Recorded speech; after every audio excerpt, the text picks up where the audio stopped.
नमस्कार, आप सभी का बहुत बहुत स्वागत है हमारी खास पेशकश में। मैं हूं आपके साथ करिश्मा। मुद्दा एक, सुर अनेक। जी हां, वन नेशन वन इलेक्शन पर अब पीएम मोदी की सरकार ने यह साफ कर दिया है कि वो इसमें संशोधन के लिए तैयार है, लेकिन वो इसे लागू करने के प्रति प्रतिबद्ध है। अब संसद में विरोधी दलों के रुख को देखते हुए बीजेपी ने जिस तरह से इसे जेपीसी को भेजने की बात स्वीकार करके इसकी पुष्टि कर दी है, तो संसद में विधेयक को पेश किए जाने के बाद अब मत विभाजन में जो उसके पक्ष में वोट पड़े हैं वो इस बात की तरफ इशारा कर रहे हैं कि बीजेपी के लिए इसे मंजूरी दिलाना उतना आसान साबित नहीं होने वाला है। देखिए, जेपीसी के प्रस्ताव आने के बाद से अब बीजेपी सरकार की मुश्किलें आसान नहीं होने वाली है। दरअसल इस बिल का पास होना, कई लेवल पर इसे पास कराने की जरूरत पड़ेगी और इसके लिए जिस संख्या बल की जरूरत है वो बीजेपी के पास नहीं है। इसके बावजूद मोदी सरकार ने इस बिल को संसद में पेश करके विपक्षी दलों की टेंशन भी बढ़ा दी है। तो वन नेशन वन इलेक्शन को लागू कराने की बीजेपी के फैसले का आखिर क्यों हो रहा है विरोध, इससे किसे फायदा मिलने वाला है, इसी पर पेश है हमारी ये खास पेशकश। मुद्दा एक, सुर अनेक। One nation one election.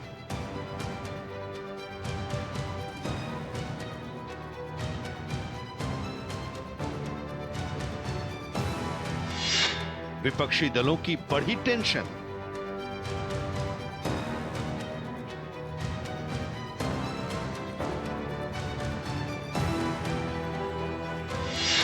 खर्च में कटौती अहम,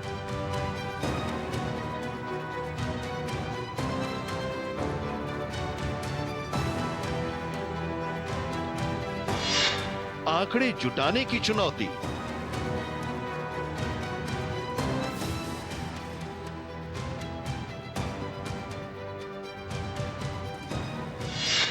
संयुक्त समिति करेगी विचार।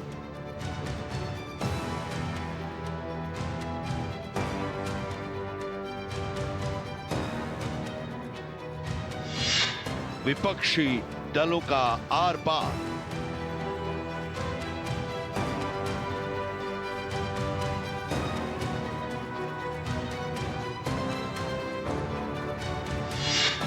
आगे की राह नहीं आसान। तो देखिए, वन नेशन वन इलेक्शन से जुड़े विधेयक की संसद में पारित करवाना बीजेपी की प्राथमिकता है। लिहाजा उसने अपने इस बिल पर विरोधी दलों के साथ घमासान पर विराम देते हुए इसे जेपीसी के पास भेजने का रास्ता चुना है। दरअसल वन नेशन वन इलेक्शन संविधान संशोधन बिल है और इसे पास करवाने के लिए 2/3 बहुमत की दरकार है और यह एनडीए के पास की संख्या बल नहीं है। जेपीसी के इसे भेजने का मकसद यह है कि कम से कम हाशिए पर खड़े दलों को इसके जरिए कन्विंस किया जा सके ताकि इसे पास कराने की जो रुकावट है वो दूर हो सके। अब बीजेपी सरकार के पास इस बिल को पास कराने के लिए संख्या बल नहीं है और उसने इस बिल पर जेपीसी के जरिए सहमति बनाने की अब वो कोशिश करने की तैयारी में है। इस रिपोर्ट में आपको दिखाते हैं। देश के लिए बड़ा मुद्दा। प्रधानमंत्री नरेंद्र मोदी की सरकार ने one nation one election bill Lok Sabha में पेश करके अपने चुनावी वादों को पूरा करने की दिशा में अगला कदम बढ़ा दिया है। बिल को विपक्षी दलों ने संघीय ढांचे के खिलाफ बताकर इसका जमकर विरोध किया। विपक्ष की इसे संसद की संयुक्त समिति को भेजने की मांग को मोदी सरकार ने स्वीकार करके one nation one election bill को पास करवाने के मामले में नरमी दिखाई है। लेकिन बीजेपी को इस बात का बखूबी अंदाजा है कि इसे जमीन पर उतारना इतना आसान नहीं होने वाला है। बिल को पास करवाने की जो चुनौतियां हैं उससे निपटना मुश्किल है, लेकिन बीजेपी ने इसके जरिए देश के सामने एक बड़ा मुद्दा जरूर रख दिया है और इस पर देश भर में बहस की गुंजाइश को बढ़ा दी है।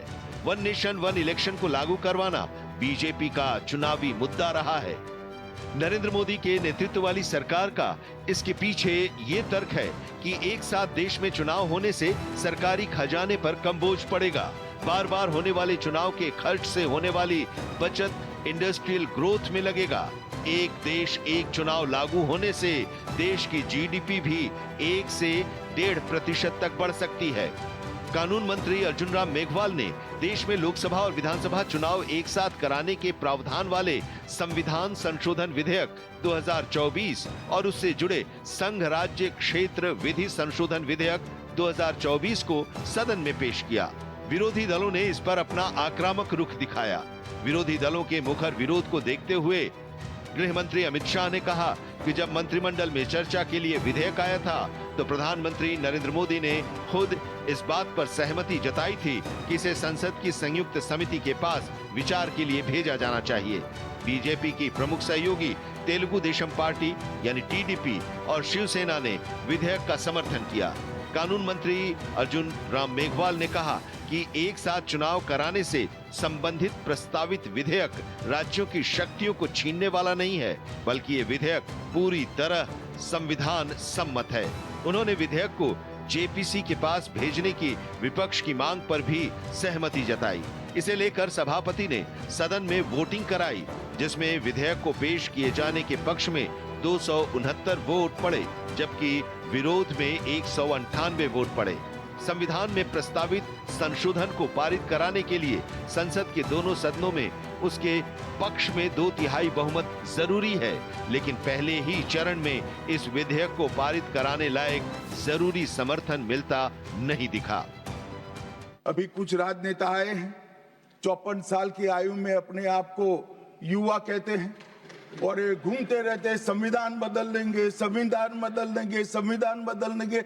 मैं उनको समझाना चाहता हूं कि संविधान बदलने का प्रोविजन, संविधान के प्रावधानों का बदलने का प्रोविजन अनुच्छेद 368 के अंदर संविधान में ही है। वन नेशन वन इलेक्शन जो भारत के लोकतंत्र को मजबूती देगा, जो भारत के संसाधनों का ऑप्टिमम आउटकम देगा और देश विकसित भारत के सपने को पार करने में और नई गति प्राप्त करेगा, समृद्धि प्राप्त करेगा।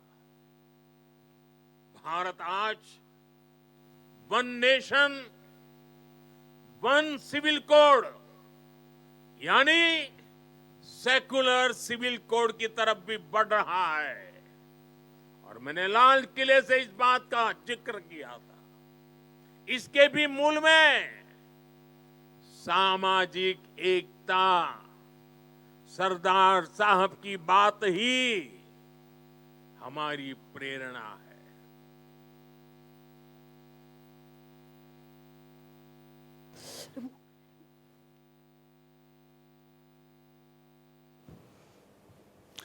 तो देखा आपने कि आखिर किस तरीके से इस पे सियासत गरमाई हुई है। तो वहीं अब देश में लोकसभा और विधानसभा को एक साथ कराने का पुराना इतिहास रहा है। आपको इसकी भी जानकारी दे दे, 1959 में पहली बार इसका क्रम टूटा और ये टूटता ही चला गया। तय वक्त से पहले चुनाव होने से लोकसभा और विधानसभा का कार्यकाल बदलने से ये व्यवस्था बदली है। अब देश में एक साथ चुनाव के इतिहास पर गौर करते हुए पीएम मोदी की सरकार इस पर आम सहमति बनाने के लिए बकायदा पूर्व राष्ट्रपति रामनाथ कोविंद की अध्यक्षता में उच्च स्तरीय कमेटी गठित की है और समिति के प्रस्तावों को अपनी मंजूरी भी दे दी है। अब संसद में इसे पेश किए जाने पर विरोधी दलों के बवाल पर अब सरकार ने पुराने आंकड़े रखते हुए उसकी धार को कमजोर कर दिया है। अब इसको लेकर एक अलग सियासत है, आपको दिखाते हैं अपनी अगली रिपोर्ट में। वन नेशन वन इलेक्शन का इतिहास। लोकसभा और सभी राज्य विधानसभाओं के लिए पहला चुनाव 1951-52 में एक साथ हुआ था। 1957, 1962 और 1967 में हुए 3 आम चुनाव में भी ये व्यवस्था कायम रही। 1959 में पहली बार ये क्रम तब टूटा जब केंद्र सरकार ने तत्कालीन केरल सरकार को बर्खास्त करने के लिए संविधान के अनुच्छेद 356 को लागू किया। इसके बाद पार्टियों के बीच दल बदल के कारण 1960 के बाद कई विधानसभाएं भंग हो गईं। 1970 में लोकसभा को समय से पहले ही भंग कर दिया गया और 1971 में नए चुनाव कराए गए। लोकसभा और विधानसभाओं का कार्यकाल बदलता गया और उसके मुताबिक चुनाव कराने की शुरुआत हो गई। 1983 में चुनाव आयोग ने एक साथ चुनाव कराने का प्रस्ताव तत्कालीन प्रधानमंत्री इंदिरा गांधी की सरकार को दिया था। हालांकि यह प्रस्ताव लागू नहीं हो पाया। मौजूदा वक्त में अरुणाचल प्रदेश, सिक्किम, आंध्र प्रदेश और ओडिशा में विधानसभा चुनाव लोकसभा चुनाव के साथ ही होते हैं। 1999 में न्यायमूर्ति बीपी जीवन रेड्डी की अध्यक्षता में भारतीय विधि आयोग ने भी एक साथ लोकसभा और विधानसभा चुनाव करवाने की वकालत की थी। विश्व के कई देशों ने चुनावी प्रक्रिया को सुव्यवस्थित करने के लिए एक देश एक चुनाव के मॉडल को अपनाया है। इसमें अमेरिका, फ्रांस, स्वीडन और कनाडा जैसे देश शामिल हैं। भारत में भी एक साथ चुनाव कराने का पुराना इतिहास है। देश में बार बार होने वाले चुनावों से होने वाली दिक्कतों को दूर करने और इसमें सुधार की जरूरतों पर गौर करते हुए सितंबर 2023 में पीएम नरेंद्र मोदी के नेतृत्व वाली सरकार ने पूर्व राष्ट्रपति रामनाथ कोविंद की अध्यक्षता में वन नेशन वन इलेक्शन की संभावनाओं को तलाशने के लिए एक उच्च स्तरीय समिति का गठन किया था। रिपोर्ट के मुताबिक 47 राजनीतिक दलों ने अपने विचार समिति के साथ साझा किए, जिनमें से 32 दल वन नेशन वन इलेक्शन के समर्थन में थे। 191 दिनों की रिसर्च के बाद इस समिति ने 18,626 पन्नों की रिपोर्ट तैयार की। मार्च 2024 में कोविंद समिति ने राष्ट्रपति द्रौपदी मुर्मू से मुलाकात कर अपनी रिपोर्ट सौंपी थी। वन नेशन वन इलेक्शन को फिर से लागू करने का मकसद चुनावी प्रक्रिया को सुव्यवस्थित करना, बार बार चुनावों के कारण होने वाले वित्तीय और प्रशासनिक बोझ को कम करना और बेहतर शासन व्यवस्था कायम करने के लक्ष्य को हासिल करना है। संविधान हमने और आपने सबकी जिम्मेदारी सुरक्षित रखना। ये संविधान ही है जो हमारा पथ प्रतख है, पथ दिखाता है, हमें रास्ता दिखाता है। यही संविधान हमें सम्मान दिलाता है, संविधान हमारी रक्षा करता है, संविधान हमारी संजीवनी है, संविधान हमारे पीढ़ी परिवार के लिए प्रकाश स्तंभ की तरह है। और अभी तक पीढ़ी परिवार और पीढ़ी के लोगों को इसने सम्मान दिया है। अब पीढ़ी के लोगों की जिम्मेदारी बनती है कि संविधान को बचाएं। और आप में से तमाम पत्रकार साथी हैं जो हर चीज को समझते हैं, दूर से देखते हैं।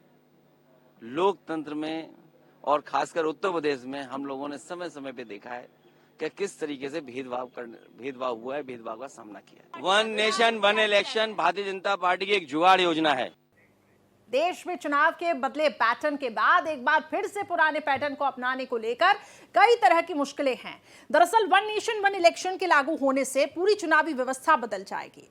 मौजूदा वक्त में लोकसभा और विधानसभा चुनावों के अलग अलग मुद्दे होते हैं, लेकिन एक साथ चुनाव होने से राष्ट्रीय मुद्दा प्रभावी हो जाएगा और इससे रीजनल पार्टियों की सियासत के खत्म होने का भी खतरा है। ऐसा माना जा रहा है कि ये जो खतरा है वो बढ़ जाएगा।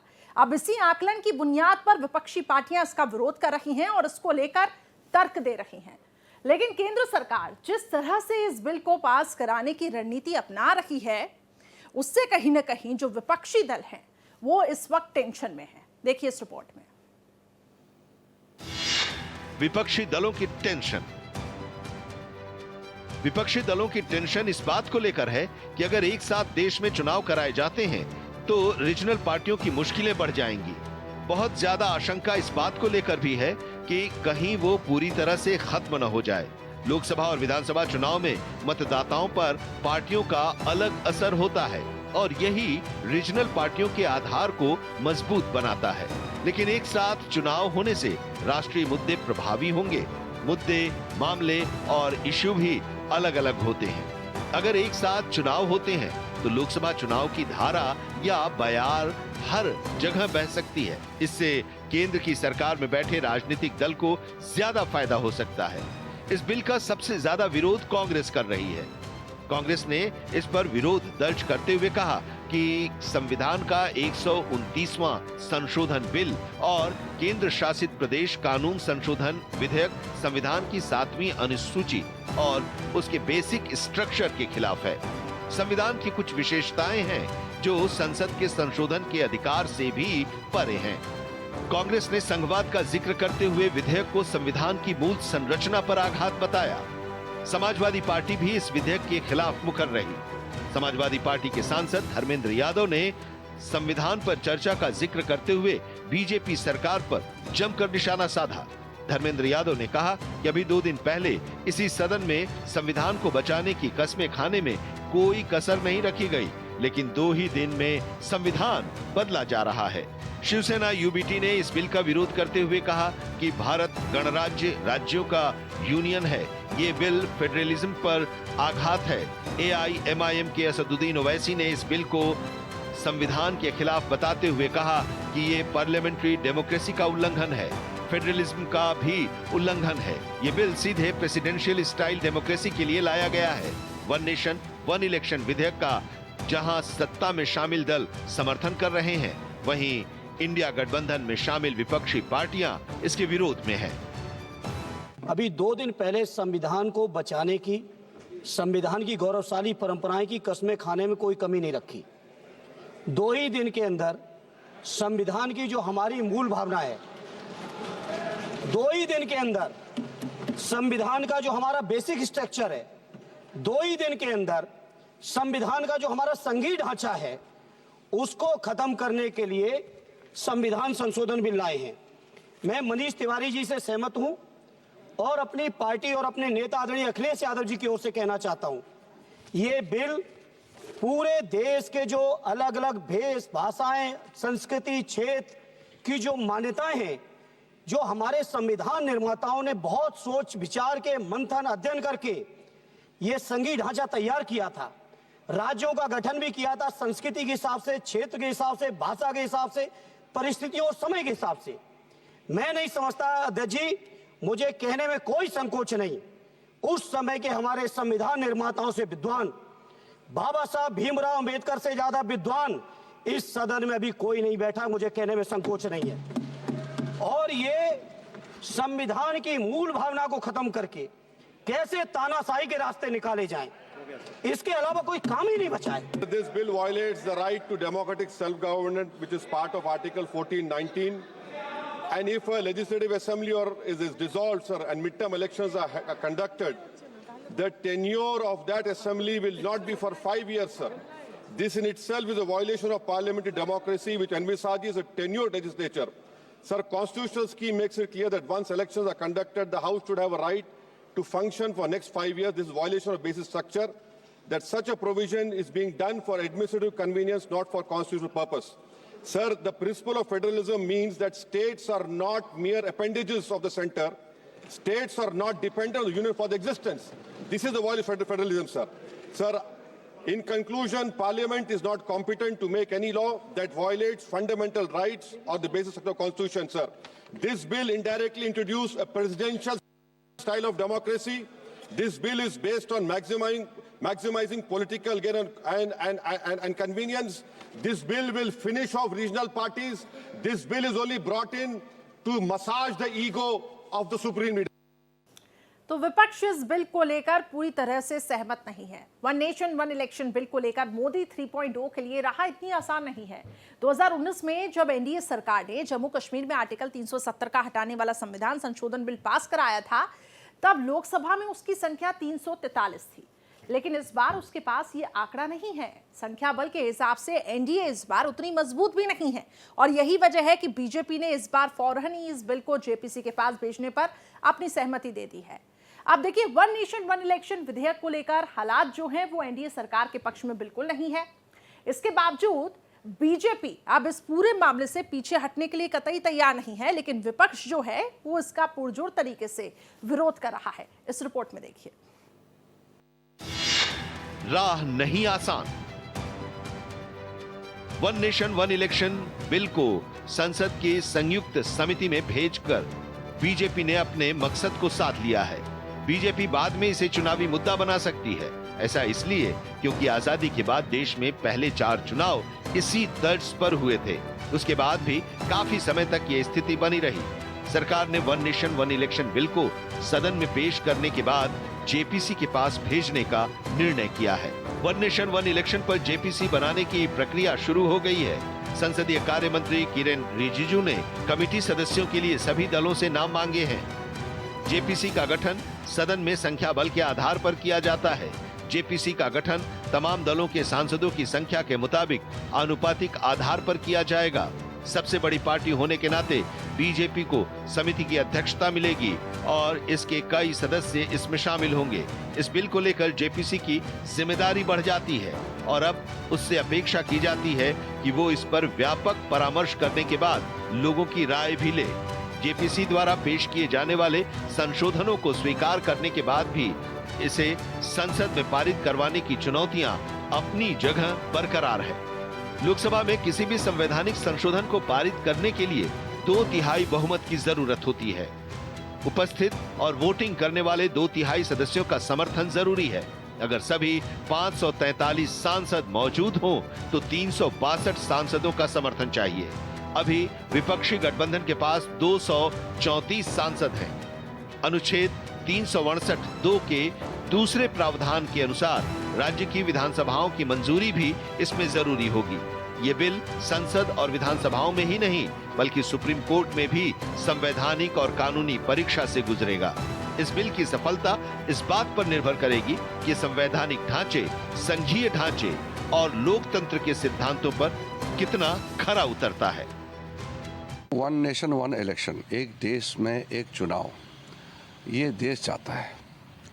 कांग्रेस पार्टी बेफजूल इशू बना रहे हैं। अगर कांग्रेस कहता है कि ये अनकॉन्स्टिट्यूशनल है तो देश जब आज़ादी मिली तो वन नेशन वन इलेक्शन से ही शुरू किया। पंडित जवाहरलाल नेहरू जी इतने लंबे समय तक प्रधानमंत्री रहे, वो वन नेशन वन इलेक्शन ही था। तो क्या कांग्रेस कहना चाहता है कि Nehru ji unconstitutional prime minister था? तो कांग्रेस बताए ना, हिम्मत है तो बताओ कि वन नेशन वन इलेक्शन से इतने लंबे समय तक नेहरू जी प्रधानमंत्री थे तो इलीगल, बता के देखो, हिम्मत है तो हाउस में। और दूसरी बात ये है कि कांग्रेस पार्टी को अब कोई मुद्दा समझ में नहीं आ रहा है क्या करना है, देश के सामने में क्या रखना चाहिए। मोदी जी के नेतृत्व में विकसित भारत बनने के लिए भारत देश आगे बढ़ रहा है। 2047 तक एक विकसित भारत बनने का रोड मैप तैयार करके हम बहुत आगे बढ़ चुके हैं। इसके रास्ते में रोड़ा डालना चाहता है क्या कांग्रेस पार्टी? तो फिलहाल हमारी खास पेशकश में बस इतना ही। खबरें लगातार जारी हैं, आप देखते रहिए भारत एक्सप्रेस।